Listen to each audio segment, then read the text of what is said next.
This is Barry's Alma speaking for Claim School Incorporated's blogs, Alma on Insurance. Today we're going to speak about the judgment that must be entered for an unjust enrichment of a party. And a party with no insurable interest has no right to collect insurance proceeds. In Thomas Spoon and Maria Spoon versus Chester Lee Boldses and Linda Boldses, a April 26, 2023 decision of the Court of Appeals of Arkansas, Thomas Spoon and Maria Spoon appealed from the Pulaski County Circuit Court order granting summary judgment in favor of Chester and Linda Boldses in their civil suit for damages relating to insurance proceeds. The Boldses purchased the Spoons' house by warranty deed on July 2, 2020.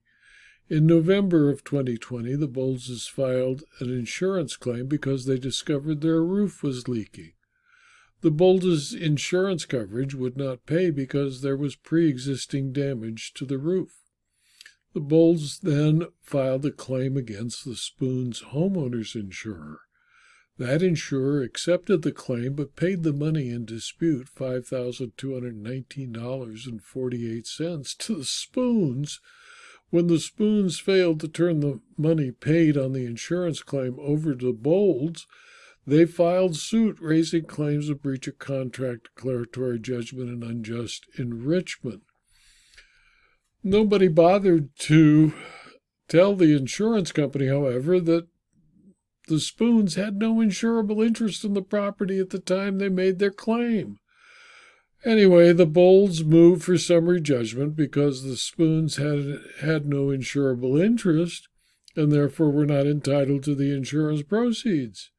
The Spoons contended they were entitled to the money because they were the owners of the property at the time of the loss, and they claimed that the unjust enrichment cannot equitably apply because the Boldses did not pay for the insurance policy.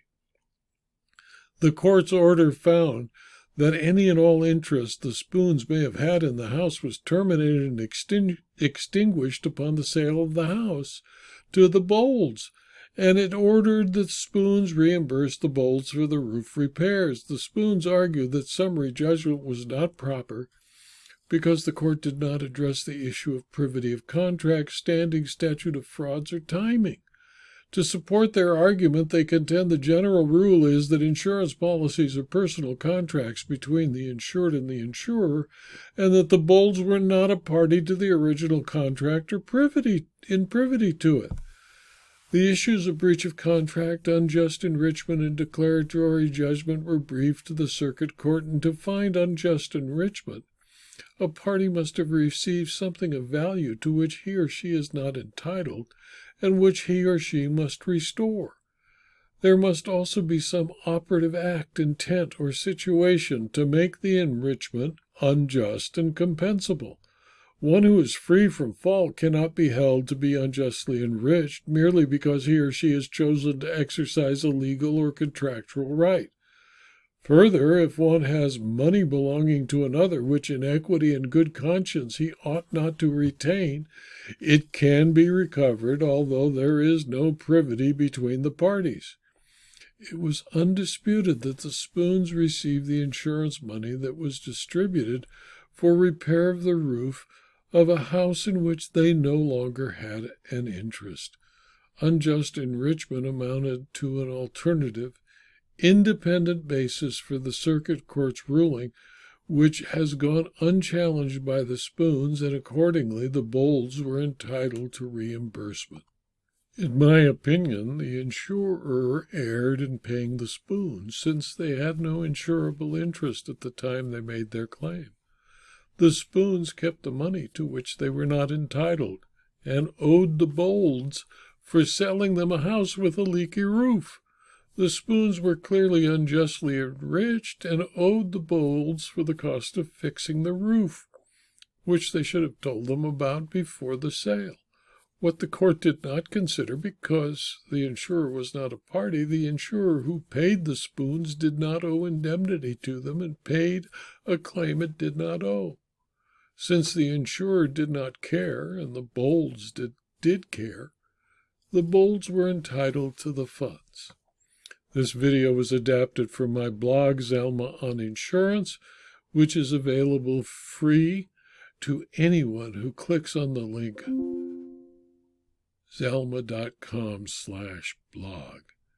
If you found this video to be of interest to you, please tell your friends and colleagues so that they can also subscribe to the blog and or to the videos, either on YouTube or on rumble.com. And please click on the like button on either video.